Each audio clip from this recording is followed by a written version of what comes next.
درود بر دوستان عزیزم. امیدوارم از هر شهر قشنگ ایران هستید یا از کشورهای مختلف دنیا دارین ویدیوی منو میبینین، حال دلتون عالی باشه.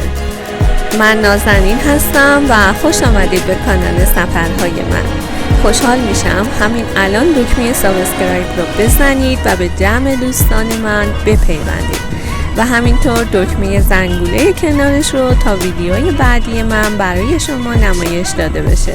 سپاسگزارم از تک تک شما عزیزان.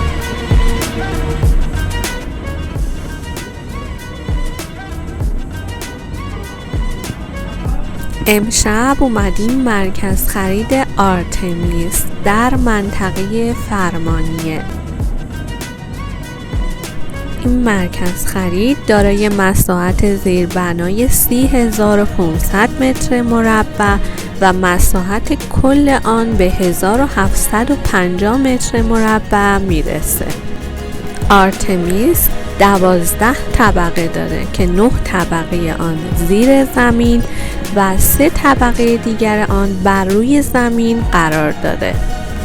آرتمیس نام اصیل و ایرانی است که در دوران حکومت خشایارشا میزیسته و الهه یونانی است که از حیوانات و جنگل حمایت میکرده.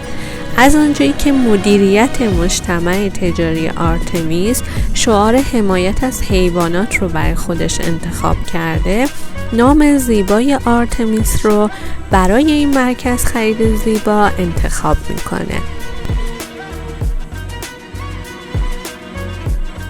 آرتمیس در سال 1395 افتتاح میشه و جزو مراکز خرید جدید تهرانه. طبقه منفی که الان میبینین و طبقه اول همه تجاریه.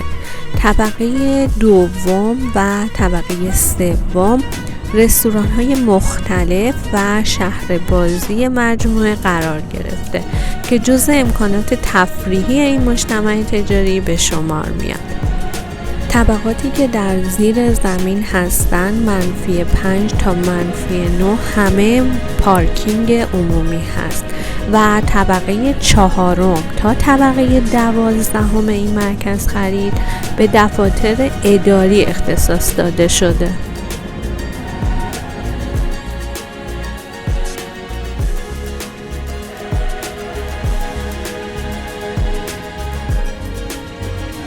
دقت کردین من میرم بالا میام پایین همش از این فرشته فیلم میگیرم، چون کلا فرشته رو خیلی دوست دارم و از این مجسمم خیلی خوشم اومده.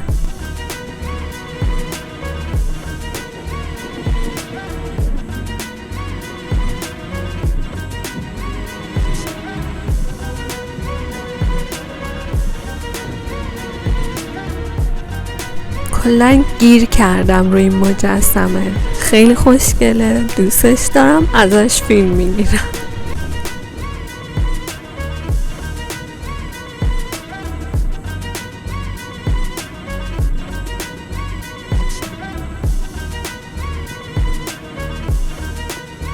شهر بازی آرتمیس در طبقه سوم و مساحت آن 800 متر مربعه که خودتون همراه فرزندتون میتونین بازی‌های هیجان انگیز بازی کنین، خیلی عالیه.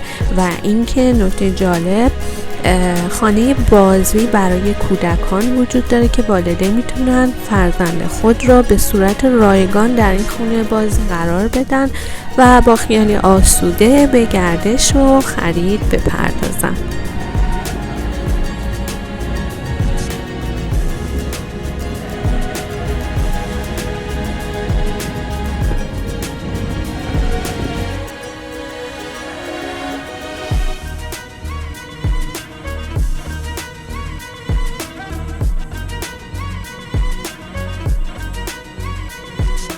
میدونم منتظرین بهترین جای مرکز خرید رو ببینیم. بهترین جای مرکز خریدا کجاست؟ فود کورت.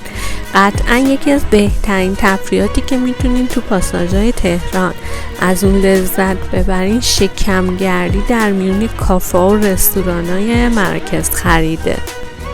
آرتمیس هم یه فودکورت خیلی عالی داره با انواع غذاهای مختلف.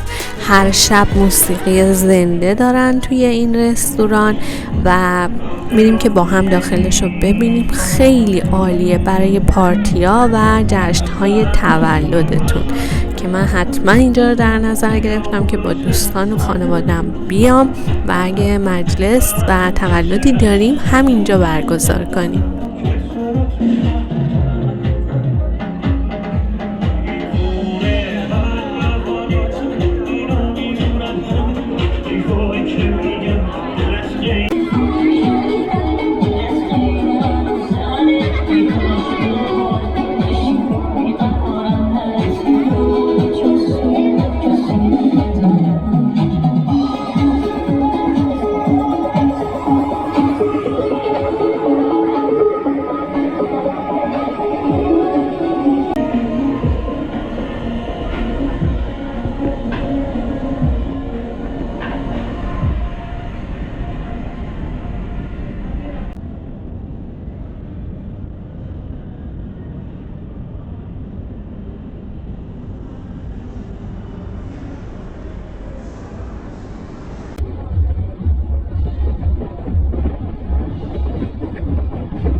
بریم با هم یک رستوران شیک و زیبای دیگه در طبقه بالا رو ببینیم که دقیقاً نمای شهر تهران رو میشد دید و جالب اینجاست که یه اتاق شیشه‌ای هم داشتن برای افرادی که سیگار میکشن و با انواع غذاهای دریایی سنتی کشورهای مختلف.